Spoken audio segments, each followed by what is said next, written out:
Mengapa orang yang sering lalai sholat matinya dalam keadaan kehausan dan kelaparan? Mengapa? Mengapa orang yang sering lalai sholat, sering meninggalkan sholat, matinya pasti dalam keadaan kehausan dan kelaparan? Mengapa? Mengapa raganya kepanasan, kemudian dia kebingungan, seolah-olah dia sudah masuk ke dalam neraka? Mengapa orang yang mati dalam keadaan sering meninggalkan sholat, maka pasti dia akan tolah-toleh ke kanan dan ke kiri. Dia minta minum karena kehausan, tetapi tidak ada seorang pun yang paham apa maksud dia. Dia merasa seperti terbakar panas di dalam api. Dia kehausan dan kelaparan karena penyakitnya, sehingga infus yang dimasukkan ke dalam tubuhnya, makanan yang masuk ke dalam tubuhnya hanya melalui infus belaka, sedangkan kerongkongannya merasa kehausan, haus dan dahaga, sehingga seperti petir menyambar. Orang yang dalam keadaan menghadapi kematian, menghadapi sakaratul maut, yang dia sering meninggalkan sholat, matanya akan terbelalak, dia akan menjerit-jerit kesakitan. Mengapa? Mengapa orang yang sering meninggalkan sholat, orang yang sering lalai sholat fardu 5 waktu, kerongkongannya seolah-olah tidak ada batasnya, matanya akan melotot ketakutan melihat kedatangan malaikat maut? Mengapa?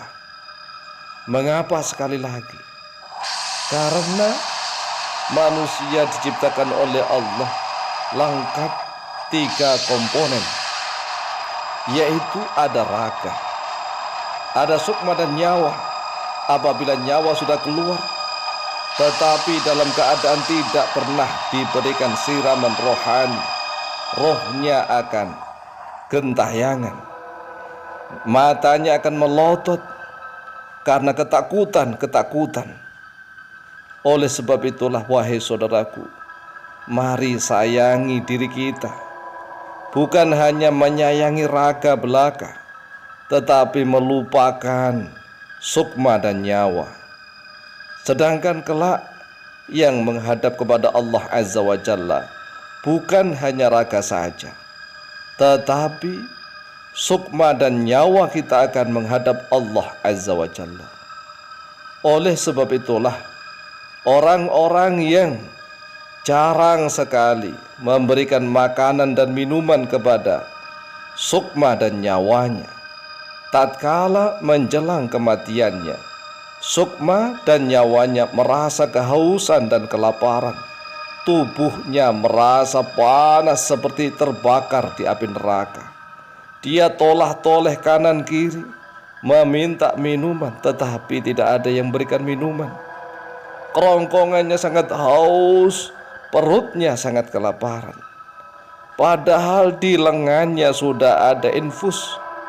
Infus adalah saripati makanan, tetapi kerongkongannya tidak pernah disirami dengan air minum, sehingga dia merasa kehausan dan kelaparan.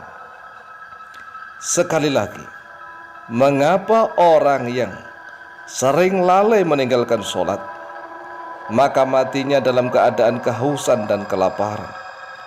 Karena raga kita di dalamnya ada yang namanya sukma dan nyawa. Bila sukma dan nyawanya tidak pernah diajak sholat menyembah kepada Allah Azza wa Jalla, maka tatkala nyawa dan sukma itu ingin keluar dari tubuh, maka dia merasa kehausan dan kelaparan, dia teriak-teriak, tetapi tidak ada seorang pun manusia yang mendengarnya. Kasihan dia.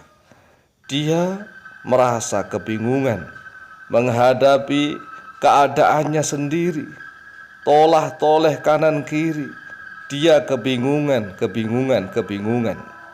Saudaraku yang dimuliakan oleh Allah, sekali lagi sayangi diri kita. Sayangi diri kita bukan hanya raga, tetapi sayangilah sukma dan nyawa kita. Berikanlah makanan berupa ilmu, iman dan amal. Pergunakanlah sholat fardu 5 waktu untuk memberikan makan dan minum kepada sukma dan nyawa kita, sehingga kelak tatkala kita sudah menghadapi kematian, maka sukma dan nyawa kita tidak teriak-teriak merasa kehausan dan kelaparan. Oleh sebab itu, mari kita persiapkan bekal untuk menuju ke sana. Kita tidak bisa mengatakan saya belum siap.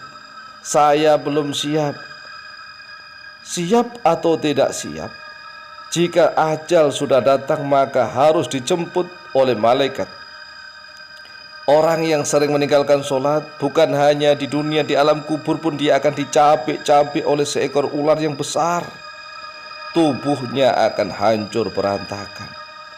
Oleh sebab itu, sekali lagi wahai saudaraku, sayangi diri kita sebelum nyawa itu keluar dari tubuh kita.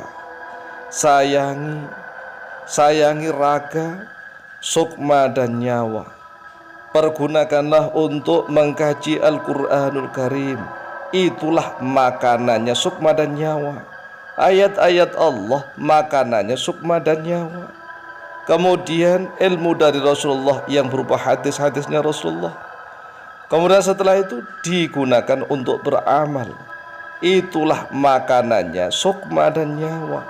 Ilmu, iman dan amal adalah makanan bagi sukma dan nyawa manusia. Sukma di dalam bahasa Arab namanya nafsun. Kemudian nyawa di dalam bahasa Arab namanya ruhun. Sedangkan raga di dalam bahasa Arab namanya jasadun atau jismun. Ada jasad, ada raga. Ada nafsun, ada sukma atau jiwa. Ada ruhun, ada nyawa. Oleh sebab itu, apabila manusia jarang sekali memberikan siraman rohani, rohaninya sering ditinggalkan, tidak pernah diajak untuk siraman rohani, maka roh manusia itu akan menjadi kaku, akan menjadi beringai yang kasar, sehingga dia nanti setelah keluar dari tubuhnya akan tersesat, tidak akan menuju kepada surganya Allah Azza wa Jalla. Na'udzubillah min dzalik.